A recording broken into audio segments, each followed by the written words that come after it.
네, 파트 7번째 집단 상담에 대해서 보도록 하겠습니다.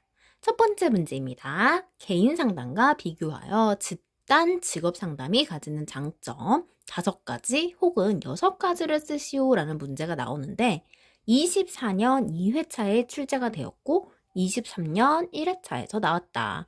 그래서 이제 뭐 1년에 한 번꼴로 나오는 건지 얘도 이제 뭐 나올 때마다 이렇게 1년 주기로 바로 틈을 두고 나왔던 친구다. 자, 그랬을 때 제가 뭐 인터넷 상담 뭐 이런 거를 보실 때 항상 이런 집단 직업 상담을 가져가셔라 라고 얘기를 드리는데 사실 25년에 나온다라는 보장은 없지만 저희가 집단 직업 상담을 물어보면 그나마도 점수를 주는 문제다. 그렇기 때문에 어떻게 보면 저희가 24년 1회차는 좀 쉽게 나왔었고 2회차는 조금 어려웠던 문제로 지금 얘는 사실 좀 점수를 주려고 하는 문제입니다. 자, 그랬을 때 6가지, 5가지 이렇게 물어보는 거는 확실히 점수를 주는 문제예요. 왜냐면 풀어서라서 뭔가 말을 만들면 답을 주겠다라는 거기 때문에 쭉 한번 보도록 하겠습니다. 자, 개인 상담과 집단 직업 상담이라고 했을 때 뭔가 상담이 어려우면 저희가 가외라고 생각을 해볼게요. 근데 집단, 그룹 가외라고 친다라면 시간과 비용이 상대적으로 적게 들겠죠. 왜냐면 당연히 혼자서 하는 건 비쌉니다. 1대1 PT도 비싸고 하지만 집단으로 하면 조금 싸다. 자, 그리고 개인 상담에 비해 부담이 적다. 솔직히 1대1로 상담사님과 같이 이렇게 한 공간에 있는 게 막 어색하기도 하고 뭔가 좀 부담스럽기도 하고 그렇지 않습니까? 그래서 개인 상담에 비해 부담이 적다. 이건 아주 확실한 장점이 되겠죠. 자, 그리고 내담자들의 상담자의 조언보다도 동료들의 의견을 더 잘 받아들이는 경향이 있다.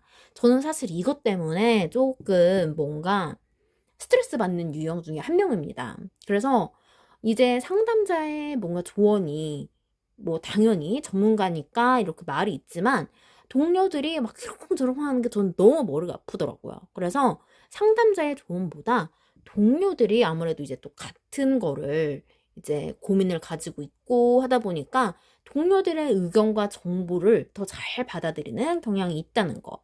그리고 내담자의 사회성을 길러준다. 자, 저희가 뭐 학원을 다니거나 뭐 훈련을 받거나 교육을 받을 때 사회성을 혼자 하는 것보다는 남들과 만나기 때문에 확실히 이런 것은 길러주는 것의 장점이고 진로 성숙도가 낮은 상담자에게 유리하다. 뭔가 집 밖을 나가지 않고 뭔가 이렇게 은둔형 생활을 했더라면 이렇게 진로 성숙도가 낮은 상담자에게 유리하고 자, 개인일 때는 뭔가 약간 외동일 때와 형제들이 있을 때를 생각한다라면 약간 이런 예시도 저희가 총 5가지를 적었고 한 가지를 만약에 더 적으신다라면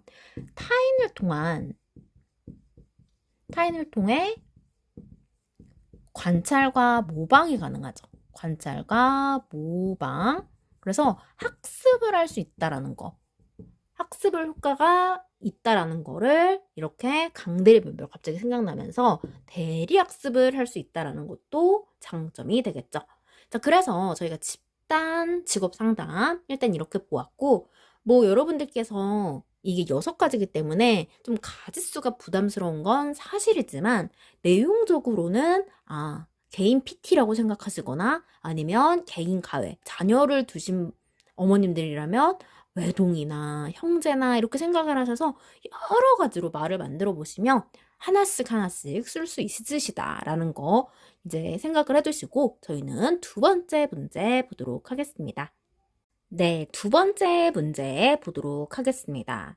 자, 일단 집단 상담 과정에서 나타나는 활동 유형 3가지를 제시하라고 했고 저희가 굉장히 독특한 톨버트라는 학자가 나옵니다.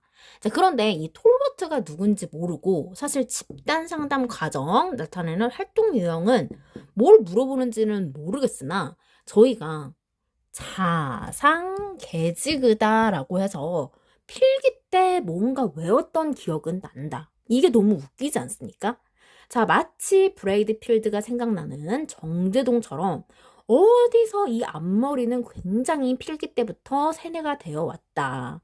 자, 그래서 저는 이 톨버트 이 문제가 사실 약간의 그런 브레이필드의 정제동, 약간 그런 유형의 사람들이 있습니다. 브레이필드, 그 다음에 뭐 저희 그래서 로의 뭐 수직 차원이었나요? 그 다음에 로랑 자, 그 다음에 여기 나오시는 톨버트, 뭐 톨버트든 로버트든 뭐 자일리토리널즈 간에 솔직히 얘 톨버트에서 그냥 끝난 겁니다. 브레이필드도 브레이필드에서 정제동을 알았고, 자, 로의 수직 차원에서도 솔직히 전문가 그 숙련 그것만 6가지 6차원 쓰는 거였고, 자, 그 다음에 이제 얘를 물어본다면 또 한 사람 겔라트인지 젤라또인지 이렇게 해서 물어볼 수 있는 애들이다. 자, 그래서 많은 학자들이 나오지만 사실 이 애들은 약간 뭐라고 할까요? 좀 비주류 덜 중요한 약간 학자들로 약간의 출제 가능성은 있고 은근히 빈출이었지만 종적을 감춘 문제다. 근데 이제 로는 이제 24년에 나왔어요. 근데 이 톨버트랑 지금 겔라트 얘가 지금 종적을 감추고 얘가 이제 25년에 나왔다는 거죠. 자, 그래서 저희가 이제 브레이필드는 지우고 자, 로에 나올 가능성도 사실은 희박합니다. 자, 그랬을 때 이제 우리가 톨버트랑 이 이름에서 힌트를 얻으셔야 돼요. 이름에서 힌트를 얻으시고 자, 겔라트도 저희가 젤라또라고 생각을 해서 가져갔죠. 그래서 얘도 외우기가 참 어려운데 톨버트도 만만치 않습니다. 자, 보시면 자상계직이다 라고 해서 이 개자로 시작된 거 왜 이렇게 길어요? 그쵸? 자, 자기 탐색이다. 일단 자기를 탐색하는 거 어느 상담이든 심리든 너무나도 중요했고 그 다음에 이제 상담 과정이기 때문에 혼자가 아닌 집단이기 때문에 상호작용을 합니다. 그리고 이제 개인적인 정보 검토 및 목표와의 연결이다. 자, 일단 자기 탐색을 먼저 하고 이 상호작용에서 나눈 개인적 정보와 검토를 하고 내 목표와 연결을 하는 겁니다. 그리고 직업적, 교육적 정보 획득과 검토다. 자, 개인적으로 정보를 먼저 검토를 했죠. 자, 그리고 나서 직업과 교육을 통해서는 당연히 정보를 획득하겠죠. 자, 그리고 나서 의사결정, 항상 마지막은 뭐 평가, 의사결정, 그쵸? 이런 식으로 문제 해결, 이런 식으로 끝이 납니다. 자, 그래서 자상계직인데, 저희가 이런 식으로 뭔가 나올 듯 안 나올 듯 하는 애들을 조금 뭔가 연상법을 통해서 외워두시는 게 좋다. 그래서 자상계지기를 가져가시되 나를 탐색하고 상호작용을 하고 그리고 이제 여기를 통해서 얻은 나의 또 객관적인 그런 정보가 있겠죠. 자, 그리고 나서 검토를 합니다. 그리고 목표와의 연결. 자, 그리고 직업적, 교육적 정보 획득과 정보 나오고 검토를 합니다. 여기서는 개인적인 정보를 검토했지만 여기서는 직업적, 교육적으로 얻은 검토다. 그리고 의사결정을 하시는 겁니다. 내가 가지고 있던 정보와 교육적으로 무언가 수단을 통한 획득과 검토가 이루어지는 과정이다. 자, 그리고 나서 의사결정을 한다. 최종은 의사결정, 뭐 평가, 항상 문제 해결 이런 식으로 엔딩이 끝나는 거 저희가 심리 때부터 많이 보았습니다. 자, 그렇기 때문에 톨버트 나올 확률이 높고 자, 19년에 나왔던 문제 저희가 정말 이 19년 하면 굉장히 치가 떨리는데 19년에서 아주 골고루 회차별로 5문제가 나왔더라고요. 그래서 너무 신기하다라는 생각이 들고 이번에서는 뭐 이제 19년에 그렇게 치중을 엄청 둘 것 같진 않은데 그래도 19년도 이제 빈출이나 기출 이 이제 짬뽕이 되는 것도 있고 단독으로 19년에만 나오는 애들도 있으니까 이제 기출로서 얘네 만나보고 가는 것이 좋습니다. 네, 4번 문제 보도록 하겠습니다. 얘는 사실 집단 상담이라기보다는 어디다 넣어야 될까 하다가 사실은 슈퍼의 이론과 조금 더 연관이 있는 친구다. 자, 그랬을 때 자기보고식 가치사정법 세 가지를 쓰시오. 뭔가 학자가 주어지진 않더라도 저희가 자기보고를 하는 가치사정법 세 가지를 쓰라고 했을 때 얘는 너무나도 분명하게 저희 출제 기준에 있습니다. 그렇기 때문에 보시면 자, 이게 정말 맞는지는 모르겠지만 굉장히 오랜만에 나온 아이입니다. 자, 그래서 24년 1회차에 어쨌든 분별을 해내기 위해서 이렇게 낸 문제 같은데 자, 보시면 자, 존배기가 과자를 처먹다가 체에서 절도했다라는 그 암기와 함께 필기 때도 열심히 외웠던 기억이 납니다. 그래서 너무나도 놀랍게 저희가 보고식 가치사정법이니 뭐니 얘네들에 대해서 슈퍼가 이론을 했다라는 것도 저도 처음 알았어요. 슈퍼든 수퍼든지 간에 처음 알았지만 자, 보고 뭔가를 먹은 거예요. 뭔가를 식사를 하는데 가치사정법이든 뭐든 간에 존배기가 과자를 처먹다가 체해서 절도했다. 자, 근데요, 여러분들도 다 공감을 하시겠지만 저희가 이거 시험을 준비할 때 24회차를 먼저 공부를 하시잖아요.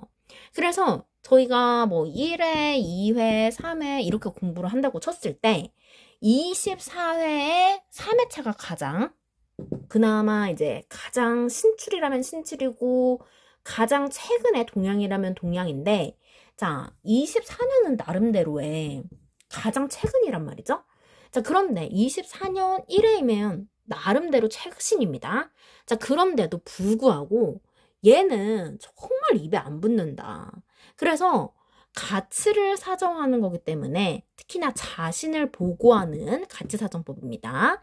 자, 그렇기 때문에 이 뭐 존배기가 과자를 처먹어서 체해서 절도했네 라는 것은 이제 알겠어요. 근데 이제 이게 좀 약간 안 와닿는 거죠. 마음속에 스토리텔링이. 그래서 처먹고 처로 시작되는 게 뭐가 있었지? 라고 헷갈립니다. 근데 처는 없고 처먹는 거에 처는 없고 그냥 먹었다라는 거에 보고식이다.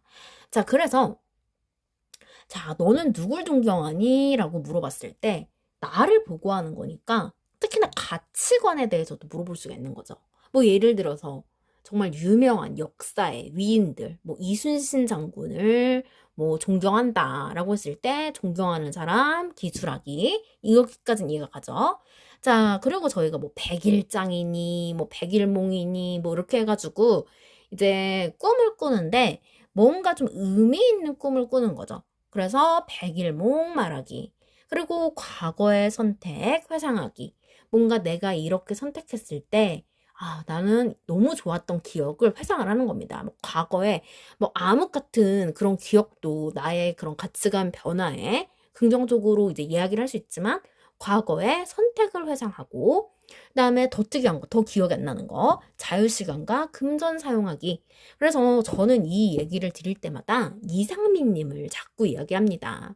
자, 그래서 이제 과거를 선택할 때 이제 지금은 다 빚을 청산하셨지만 한참 그 룰라로 잘 나가셨을 때 그 90년대 프로듀서 하시면서 엄청 잘 나가셨잖아요.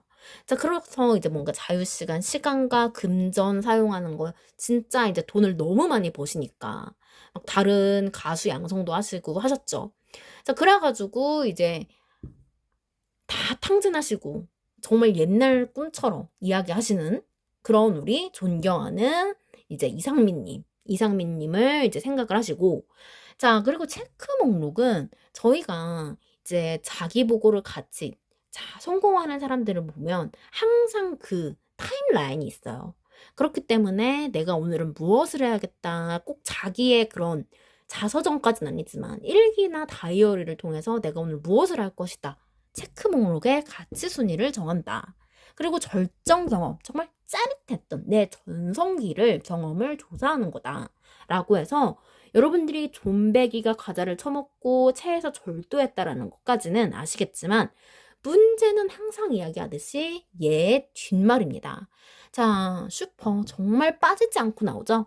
자, 이 슈퍼에 대해서 여러분들이 이론이었다라는 것은 그냥 상식으로 가져가시고 저희가 보고식, 뭔가 식사를 하는 것에 대해서 가치 있게 사정을 할 때 이 존배기가 과자를 처먹고 체해서 절도했다. 이 이야기 생각해 주시면서 집단 상담은 아니지만 얘를 어디다 넣어야 될지 몰라서 이때 슈퍼의 이론을 한번 쿡 찔렀다 라고 생각을 해주시면서 저희는 다음 파트로 넘어가도록 하겠습니다. 네, 3번 문제 보도록 하겠습니다. 집단 상담의 형태를 3가지 쓰고 설명하시오 라고 했습니다. 세상에나 집단 상담에도 형태가 있었구나. 자, 보시면 19년 2회차에는 좀 다소 특이한 문제들이 굉장히 많아. 그래서 여러분들이 느끼시는 게 25년에 저희가 1회차를 보고 나서 어머, 굉장히 특이한 문제가 많다라고 느끼는 이유도 이 19년 2회차에는 그 다른 회차에도 곳곳이 숨어 있습니다만 특히나 이 19년 2회차에서는 진짜 폭발한다. 그래서 이 19년도 그리고 18년도로 가면은 뭐 18년도에서도 뭐 있겠죠. 당연히 신출로 나온 애들도 있고 뭐 할 테니까. 그래도 18년도에서는 나름대로 양호합니다. 그래봤자 뭐 아들러 1회 기준입니다. 아들러에 뭐 열등감 뭐 기간 해가지고 이렇게 나오는데 뭐 그래도 이제 뭔가 조금 납득이 될 만한 이제 문제들이 있는데 사실 뭐 이런 애들도 맞추라고 낸 문제는 아니겠죠. 근데 얘 같은 경우도 솔직히 저는 집단 상담의 형태가 아니 집단 상담이면 집단 상담이지 무슨 형태가 있냐? 라고 생각이 들 것 같아요. 그래서 아니 집단 상담을 물어볼 거면 그 집단 상담의 그 장점 6가지를 묻던지 형태를 물어볼 거면 차라리 형태주의를 묻던지 이거는 뭐야 이게? 라고 생각이 들 것 같아요. 그래서 한번 저희가 19년에 아주 후뚜루마뚜루 많이 나왔으니까 한번 보자면 일단 성장 집단이 있다. 그래서 내담자의 내적이라고 하면 뭔가 마음적인 것이 될 수도 있고 아니면은 이제 정말 보이지 않는 그런 신장이나 이런 기관 같은 데를 얘기할 수 있고 외적인 것 같은 경우에는 뭐 정말 외적인 요소거나 아니면 키 대표적으로 그래서 이런 성장을 위한 집단이다. 그래서 이제 성장 집단 이제 아이들 약간 뇌 영역을 이렇게 해가지고 뭐 과학이랑 뭐 창의력 높여주고 이런 것들 있잖아요. 그래서 뇌 이런 거 생각해 주시고 약간 외적인 거는 그냥 정말 뭐 키, 운동 발달 이렇게 해가지고 뭐 농구 이렇게 해가지고 운동을 시키는 그런 집단들 있죠. 그래서 성장 집단이 있고 교육 집단도 이제 교육을 목표로 하는 거다. 그래서 저희도 지금 이 교육을 받는 게 직업 상담사를 취득할 거야 하는 자격증을 목표로 하는 또 이제 일반 학생들이라면 정말 이제 학습에 필요한 이제 교육을 목표로 하는 집단이다. 자, 그리고 상담 집단이다. 상담 집단은 저희가 여기가 뭐 집단 상담이니까 당연히 상담을 하겠죠. 자, 그래서 얘는 집단 상담 이렇게 거꾸로만 써도 답이 된다. 자, 그래서 구성원들이 문제 해결, 자아 발견 등을 목표로 하는 거다. 자, 이렇게 상담을 받을 때 뭔가 문제가 돼서 오는 거고, 특히나 저희가 심리검사 이런 것들을 통해서 새롭게 자아 발견을 한다라는 것도 여러분들이 뭔가 말 만들기는 어렵진 않습니다. 얘를 몰라서 그렇지. 자, 그렇기 때문에 저희가 자, 성교육을 상담한다 라고 해서 또 성에서 갑자기 성욕 집단 이렇게 쓰시면 안 됩니다. 성장을 위한 집단이다 라고 생각을 해주시면서 성교육 상담이라고 해서 네, 파트 8번째 보도록 하겠습니다. 일반 지능과 특수 지능이라고 해서 제가 스피어만의 지능 2요인, 제가 너무나도 좋아하는 일반 요인과 특수 요인에서 따온 제목입니다. 자, 일반 요인은 이때다 싶어서 보는 겁니다. 모든 지적 활동, 단일한 추론. 그래서 모든 지적 활동이기 때문에 우리가 직업 상담사를 준비하지 않아도 누구나 풀 수 있는 문제. 그리고 특수 요인은 특정 과제를 수행하는 데 포함된 여러 가지 이론. 이거는 직업 상담사 공부하는 사람만이 풀 수 있는 특수 요인이다 라고 해서 저희가 따온 문제이고, 자, 1번 문제 보도록 하겠습니다. 일반적으로 경력 단계는 초기, 중기, 말기 경력으로 구분을 하는데, 경력 단계별로 경력 개발 프로그램의 예를 각각 하나씩 쓰라고 했습니다. 자, 이거는 사실 뭐 일반 지능이 될 수도 있고 뭔가 특수 지능이 될 수도 있고 하는데, 저는 일단 이거는 조금 24년 1년도에 제가 말씀을 드렸죠. 23년도 3회차가 너무 어려워서 24년에서는 이제 1회부터 너무 어렵게 내기가 좀 그래서인지 얘도 지금 보통 2개씩 쓰라고 하는데 여기는 하나만 쓰라고 했단 말이죠. 자, 그래서 뭐 뭐든 써도 뭐 답을 너무 틀리지만 않으면 되겠지만, 사실 초기 단계 경력 워크숍이 이제 들어간다라는 게 초기라고 생각이 드시는 분도 있고, 보통 중기에 되지 않나? 라고 해서 뭐 예를 들어서 초기 단계면 뭔가 입사해서 뭔가 오리엔테이션 뭐 그런 걸 써도 맞겠죠. 자, 그 다음에 중기 단계 직무순환제도, 이거를 이제 아시는 분들은 이렇게 쓸 수도 있고, 뭐 세미나 뭐 워크숍 이런 거 그냥 말 그대로 그냥 말 지어서 쓰시면 될 거다. 자, 그 다음에 이제 말기 단계니까, 경력의 말기면은 그래도 이제 뭔가 은퇴 후 프로그램 아니면 은퇴 전 프로그램, 여기는 일단은 활동을 하고 계시기 때문에 은퇴 전 프로그램이라고 했는데, 일단 이거는 점수를 사실은 좀 얻어가라 라고 하는 문제입니다. 여기도 이제 답의 보기일 뿐이지 사실 얘가 완전한 답이라고 할 수는 없다. 그래서 저희는 이제 이거를 기출로서 보는 거기 때문에, 초기 단계에는 워크숍이 있고, 이걸 모르면 그냥 오리엔테이션, 우리가 뭐 어디 대학 같은 데를 가도 항상 오리엔테이션이 있고, 무슨 교육을 들어도 항상 오리엔테이션이 있잖아요. 그리고 중기 단계에서는 뭐 세미나든 뭐 교육 훈련 프로그램 이렇게 쓰셔도 틀리진 않을 거라 생각이 들고, 말기 단계에서는 조금 헷갈릴 수 있을 것 같긴 한데, 이제 은퇴 프로그램 이렇게 쓰셔도 맞지 않을까 싶어요. 그래서 은퇴 전 프로그램이든 뭐든 간에 얘는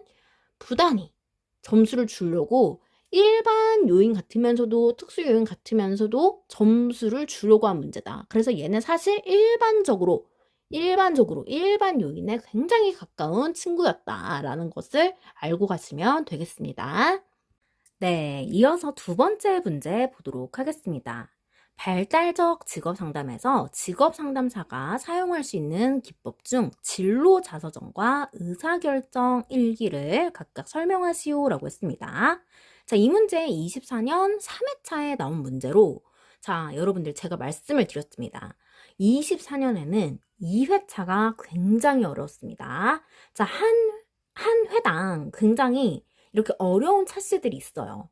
자, 그런데 이번에 운이 좋게도 저희는 25년에 1회차가 다행히 어려웠다. 자, 그럼 2회차에서는 당연히 쉬운 문제를 줄 수밖에 없다.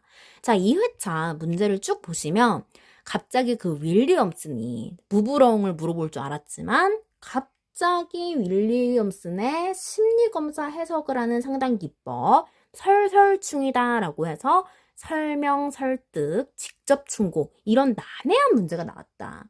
그리고 난데없이 24년에 그 한국 그 직업사전에서 물어보는 그 자료, 사람, 사물 있죠. 그 표도 역시나 종합 선물 세트로 나왔고, 하여튼 24년 2회차에 대해서는 할 말이 많다. 그래서 가장 난이도가 있었고, 저희는 어차피 뭐 과거를 뒤집어 엎는다기보다는 지금 25년을 달리고 있을 때 1회차는 너무 어려웠다. 자, 그래서 2회차, 3회차에 열려 있고, 또 2회차에서도 너무 쉽게 내서 합격률이 높아지면 3회차는 쉽게 내줄 수가 없다. 그 말은 즉슨 2회차에 합격을 하셔야 된다. 이번이 기회다 라는 말씀을 드리고 싶습니다. 자, 그래서 저희가 진로 자서전과 의사결정 일기인데, 여기서 힌트는 뭐냐면 말이 어려워요. 자, 자서전이니 일기니 뭐 생전 쓰지도 않는 그런 기록물들을 싹 다 가져왔는데, 자, 자서전과 일기에서 힌트를 얻으셔야 됩니다. 자, 직업 상담사가 사용할 수 있는 기법이고 나발이고 몰라요. 자, 자서전은 내담자가 과거. 자, 자서전이라고 하면 정말 옛 위인들의 자서전이라고 하죠. 그래서 과거에 어떻게 의사결정을 했는지 알 수 있는 방법. 저희가 역사는 몰라도, 아, 맞아. 위인들이 자서전 같은 것을 많이 남겼어. 그리고 의사결정 일기. 일기는 그래도 쓰시는 분도 있고 없는 분도 있겠지만 현재 오늘을 어떻게 보냈는지를 현재에 대해서 어떻게 의사결정을 하고 있는지를 알 수 있는 방법이다. 그래서 결정에 대해서 쭉 알 수 있는 방법을 써내려 가는 것이었다. 그래서 얘 또한 말이 어려워서 그렇지 점수를 주는 문제였습니다.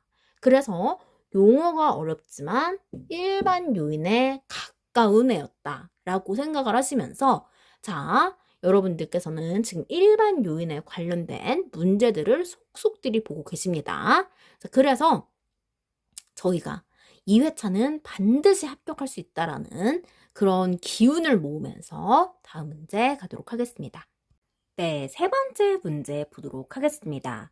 난데없이 무슨 실험실 연구의 장점을 물어봅니다. 23년 3회차는 정말 작정을 하고 어렵게 됐다.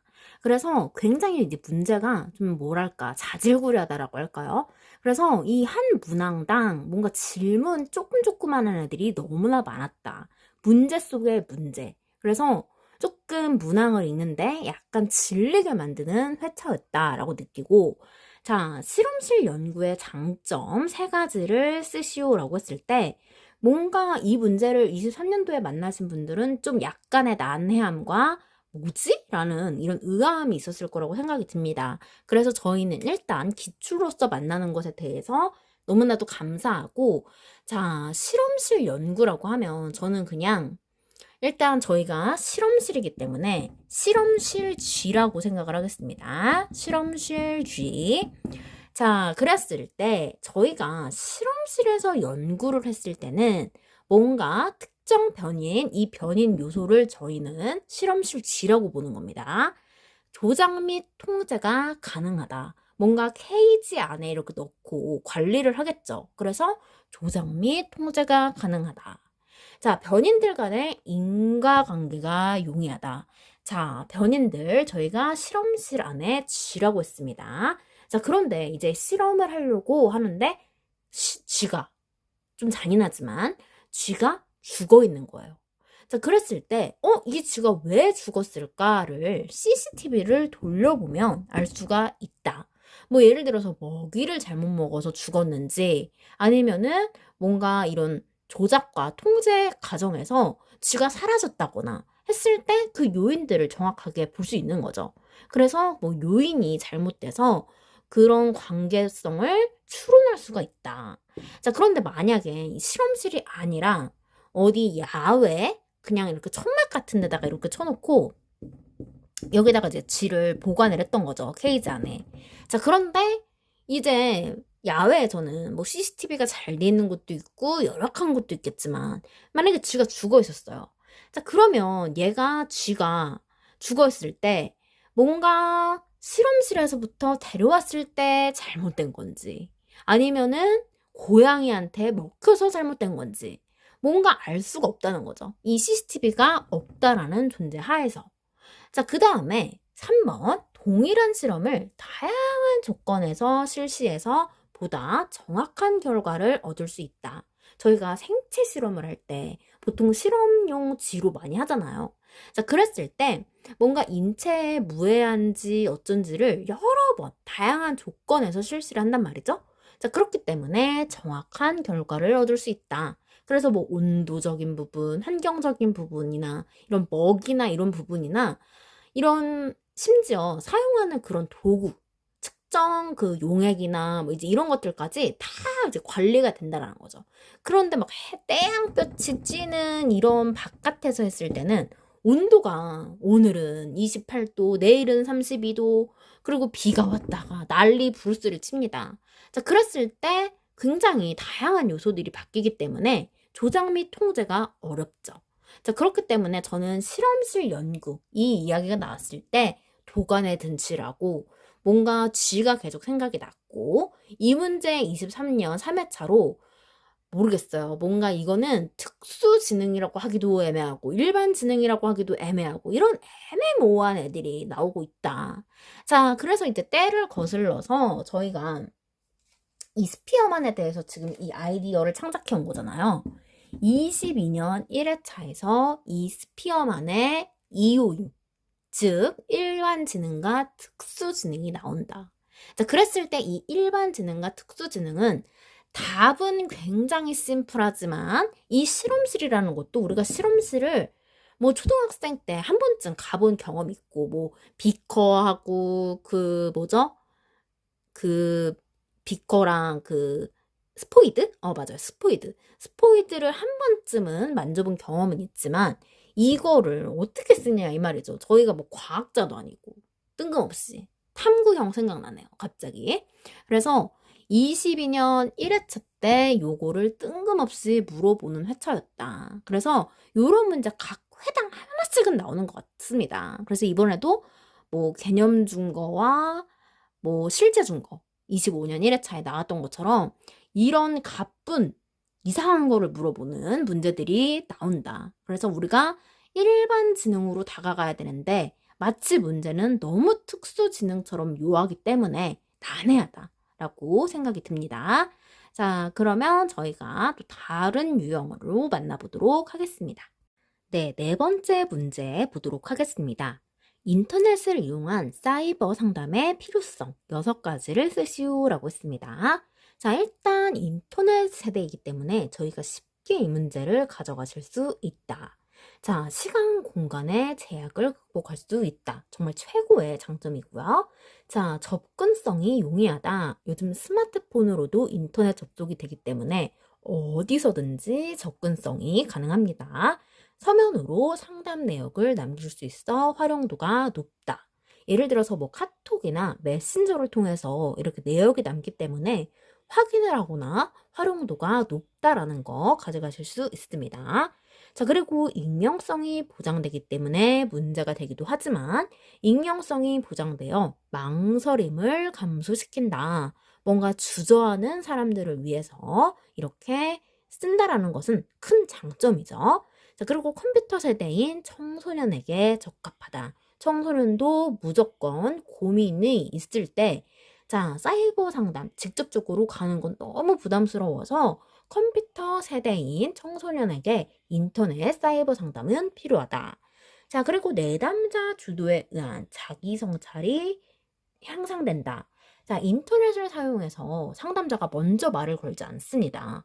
우리 청소년이든 누가 됐든 익명성을 요구하는 어느 누군가가 이야기를 하고 또 다른 정보를 찾아서 나와 비슷한 사람이 있기 때문에 자기 성찰 능력을 검색으로도 알 수 있고 다양한 방면에서 여러분들께서도 뭐, 이런 사례가 있구나. 카페나 커뮤니티도 굉장히 잘 돼 있잖아요. 그렇기 때문에 내담자 스스로가 자기 성찰 능력을 향상하게끔 해준다라는 거 기억하시면 좋겠습니다.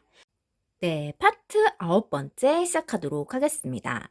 자, 이번에는 행동주의에 대해서 배워보도록 할 텐데요. 자, 행동주의 굉장히 빈출이었지만 얘가 나오느냐 마느냐 거기에 대한 문제가 초점을 쏠리고 있지만 자, 어쨌든 얘는 나올 확률이 굉장히 높다는 거, 다양한 상담법으로 나올 수 있다라는 것에 제가 가지가고 제가 이게 카메라가 손이 떨리는 게 아니라 이 카메라가 떨립니다. 하도 촬영을 많이 해서인지 이제 핸드폰도 점점 맛이 가고 있는 것 같아요.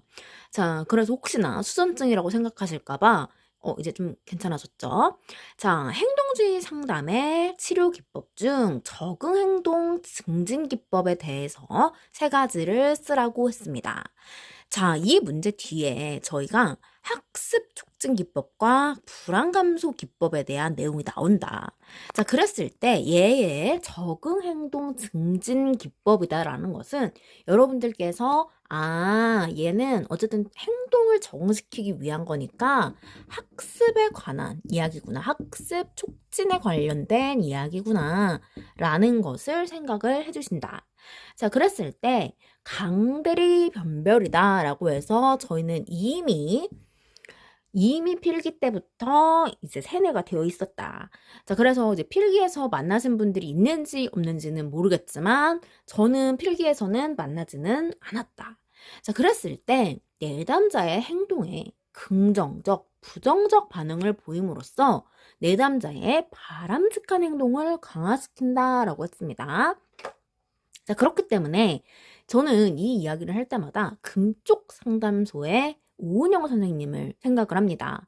그 내담자, 우리 금쪽이가 하는 행동에 대해서 잘한 것은 칭찬하고 못한 것은 굉장히 이제 단호하게 혼을 내죠. 자, 그런 태도를 보임으로써 내담자의 금쪽이의 바람직한 행동을 강화시킨다는 거. 자, 그 다음에 대리학습은 자, 저희가 타인의 행동, 타인을 통해서 관찰과 모방을 통해 내담자의 학습을 촉진한다. 그래서 저희가 집단 상담을 배울 때 하나의 예시였다.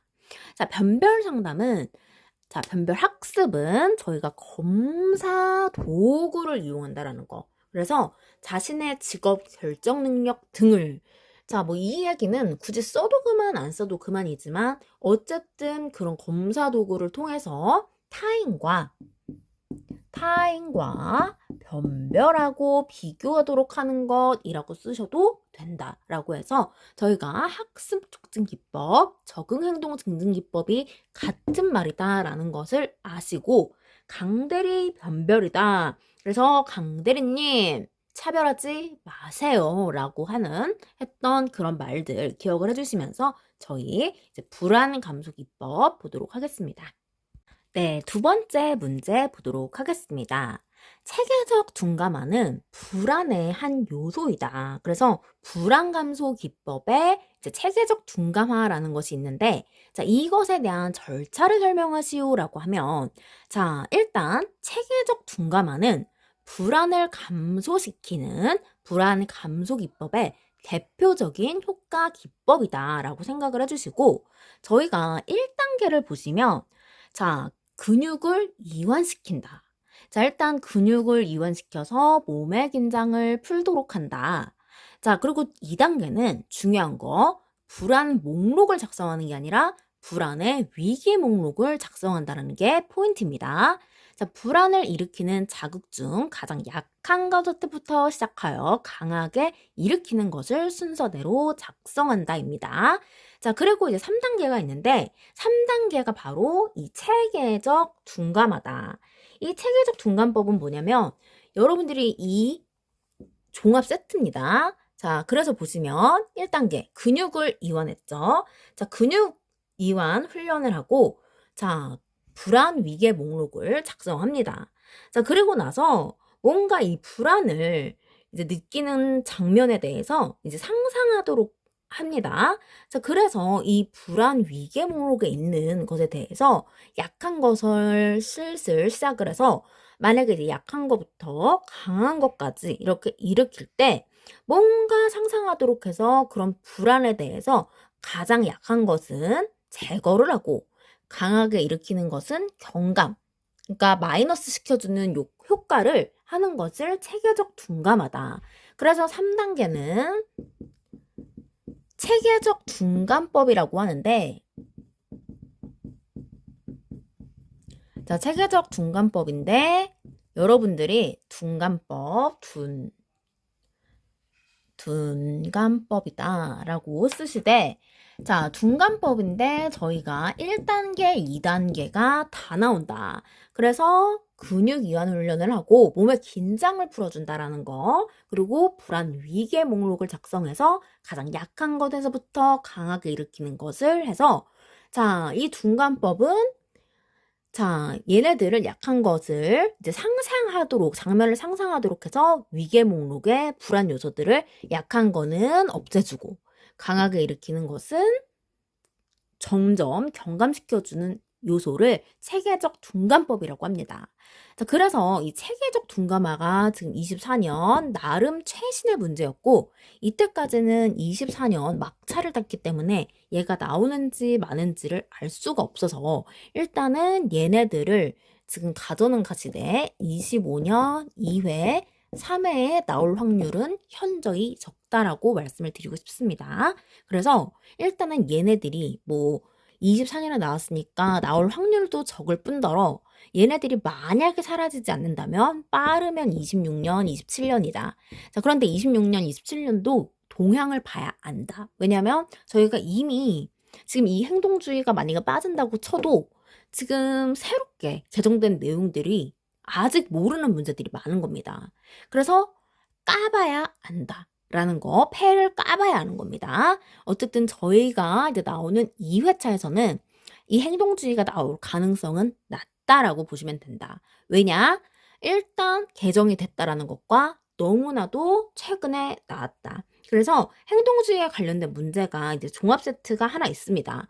그게 이제 23년 1회차니까 나올 법한데 그걸로 정리를 하시고 가시면 됩니다. 자, 그래서 마지막 문제 보도록 하겠습니다. 네, 3번 문제 보도록 하겠습니다. 얘는 약간의 행동주의의 종합 선물 세트와 같은 문제입니다. 자, 문제를 봐도 어떤 상당 기법이 행동주의에 있다라는 것을 친절하게 설명을 해준다. 자, 크게 불안 감소 기법과 학습 촉진 기법이 있대요. 자, 저희가 첫 문제로 학습 촉진 기법을 배웠고, 자, 불안 감소 기법 중에 하나, 체계적 중간법을 배웠다. 자, 그랬을 때 각 유형별로 대표적인 방법 2가지씩 쓰고 설명하시오라고 했습니다. 자, 체계적 중간법. 저희가 근육 이완 훈련을 해서 그 다음에 불안 위계 목록을 경감시키거나 제거시키는 방법이 장면을 상상하도록 해서 하는 방법, 체계적 중간법이었고, 홍수법은 자, 너무 이제 불안해서 이 속마음으로 꾹꾹 누르고 있던 거예요. 그래서 약간 그런 거 있잖아요. 그 뭐라고 했는지 기억이 안 나는데 저희가 그 학교 같은 데서 그 공포 체험 같은 거 할 때 그거 용어가 있었는데 뭐였는지 까먹었어요. 그래서 그 이제 귀신 같은 거 이제 갑자기 뭐 위에서 뭐가 확 인형 탈 떨어지고 그 다음에 이제 뭐 정말 남양 특집으로 해가지고 하는 거 있잖아요. 뭐 이렇게 어디 방에 들어가면은 막 귀신이 확 나오고 막 그런 거 있죠. 자, 그랬을 때 괜찮아, 괜찮아. 괜찮아. 하면서 이렇게 막 무슨 소리가 나오면 조그마한 소리에도 놀래가지고 약간 이러다가 정말 그 방송하시는 연예인분들도 이제 막 저리 가! 이 새끼야! 약간 이러잖아요. 그러면서 이럴 때 이 홍수법. 즉 홍수법은 불안을 느끼는 그 자극들을 한꺼번에 쏟아내는 겁니다. 그래서 여기서는 약간의 포인트가 한꺼번에 쏟아냄. 그러니까 홍수도 약간 물이 한꺼번에 확 쏟아지잖아요. 그래서 한꺼번에 제공을 함으로써 불안을 감소시킨다. 그래서 뭐 욕을 해서 뭐 감소가 되는 건 아니겠지만 그렇게 막 소리를 막 하면서 저리 가 막 하면서 이제 홍수법을 한다. 자, 그다음에 이제 주장훈련은 뭐냐면 이제 감정 표출이 뭔가 쉽지 않은 우리 너무나도 이 선한 마음씨를 가진 K 국민들.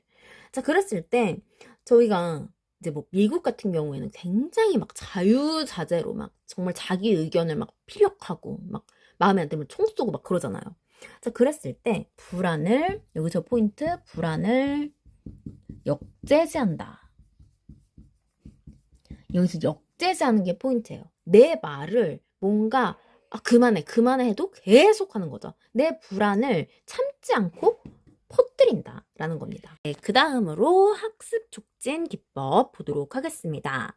자, 저희가 학습 촉진 기법을 볼 때 첫 번째에서 봤던 적응 행동 기법이다 라는 거 같은 내용이다라는 거 생각해 주시고, 자, 강대리 변별 강화는 저희가 금 쪽이 생각하시면서 내담자의 행동에 긍정적이고 부정적으로 반응함으로써 바람직한 행동으로 해준다. 그리고 대리학습은 이제 학습자가 이제 타인의 행동이나 뭐 이런 것들을 모방하면서 이제 학습을 촉진하는 기법이고, 변별학습에서 중요한 포인트 바로 검사 도구를 이용해서 비교와 분석 들어간다라는 거 이야기할 수 있습니다.